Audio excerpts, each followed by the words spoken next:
minat tabos.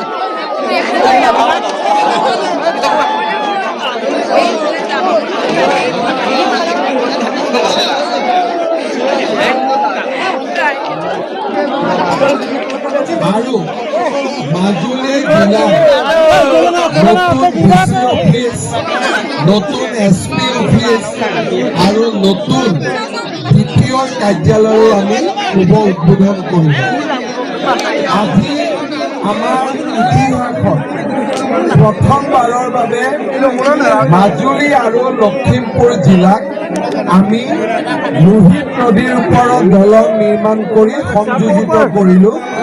আজি মাজুলী ৰাইজে লখিমপুৰলৈ যাবৰ কাৰণে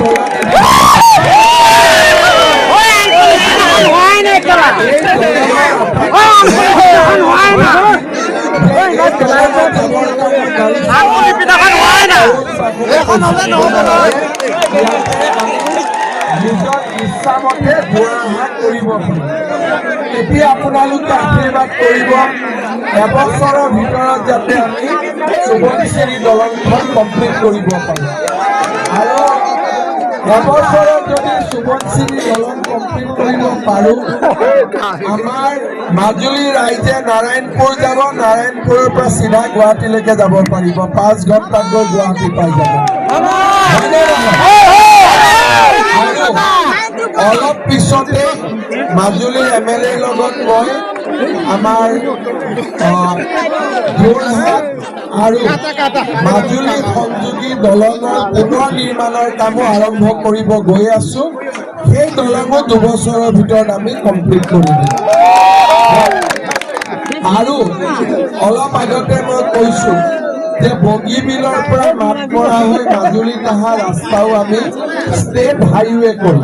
তাৰ মানে এতিয়া মাজুলী ডিব্ৰুগড়ৰ লগতো কানেক্টেড হৈ গ'ল, মাজুলী লখিমপুৰৰ লগতো কানেক্টেড হৈ গ'ল, মাজুলী যোৰহাটৰ লগতো কানেক্টেড হৈ গ'ল।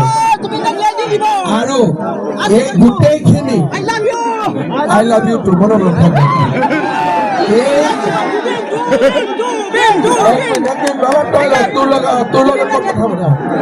আৰু এই গোটেইখিনি কাম আপোনালোকৰ চকুৰ আগতে গোটেই কামখিনি হৈ আছে।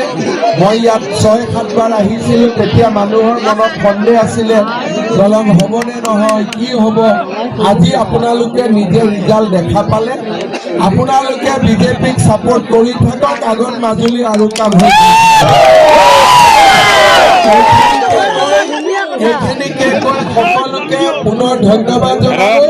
আৰু মাজুলীৰ MLA ৰ কাৰণেও এটা হাত চাপৰি বজাই দিয়ক। যিসকলে দলংখন নিৰ্মাণ কৰিলে, যি শ্ৰমিকসকলে, ইঞ্জিনিয়াৰসকলে নিৰ্মাণ কৰিলে, আমাৰ শ্ৰমিক আৰু ইঞ্জিনিয়াৰসকলৰ কাৰণেও এটা ডাঙৰ কৰি হাত চাপৰি বজাই দিয়ক। বহুত বহুত ধন্যবাদ। জয় হিন্দ, বন্দে মাতৰম।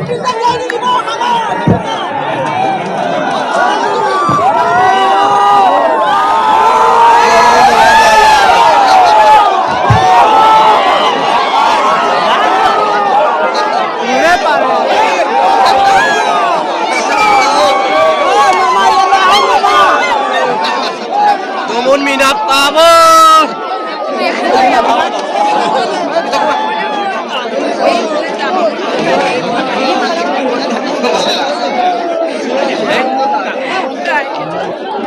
Thank you.